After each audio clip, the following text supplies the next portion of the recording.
The quick intervention I'll make at this point on Railway City. Railway City is such a key flagship for us.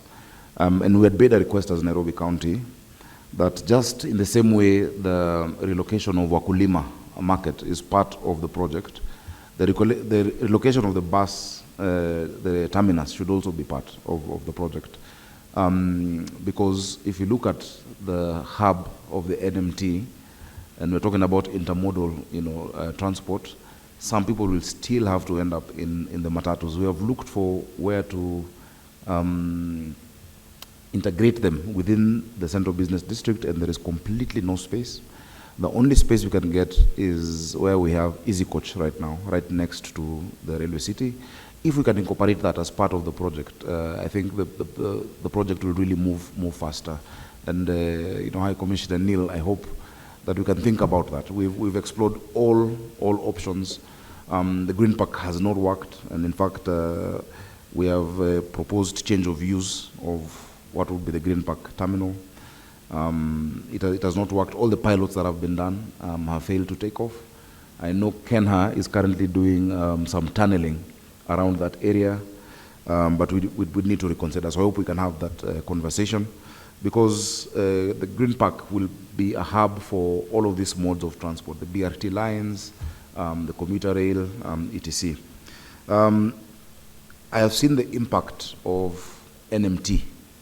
NMT has had huge impact, even in the social outcomes of just having dignified way of walking. Of course, most of our people don't walk out of choice. They walk because they can't afford the rest of the modes of transport. But you can see them having a sense of dignity.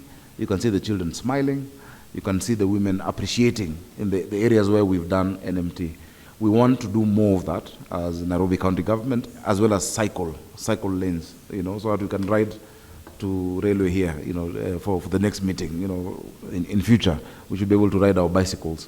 Apart from the health outcomes, it's good for the environment. We have a proposal on NMT that would want to present even here.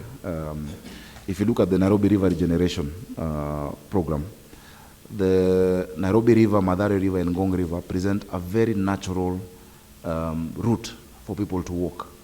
Our rivers were inverted in 1948, where we left that buffer to the informal settlements, and that is why you've seen, after the flooding, most affected were the informal settlements. Because before that, I think the more well-off-to-do people went to the higher areas and created a buffer zone in the 1948 master plan. We want to change that narrative. If you look at the commute from Kamkunji to Westlands along the river, and I'm glad you and Habitat are agreeing with me, it will take you 15 minutes. If you go Westlands to Naivasha Avenue in Waithaka, it will take you less than an hour. But we forced our people to walk like vehicles, on the road. And so that Greenway project, and every cloud has a silver lining. The flooding has enabled us to recover a lot of the riparian. Unfortunately, but it's a silver lining that now we have the space to implement even the first 20 or 30 kilometers of the NMT, and I hope that would be prioritized.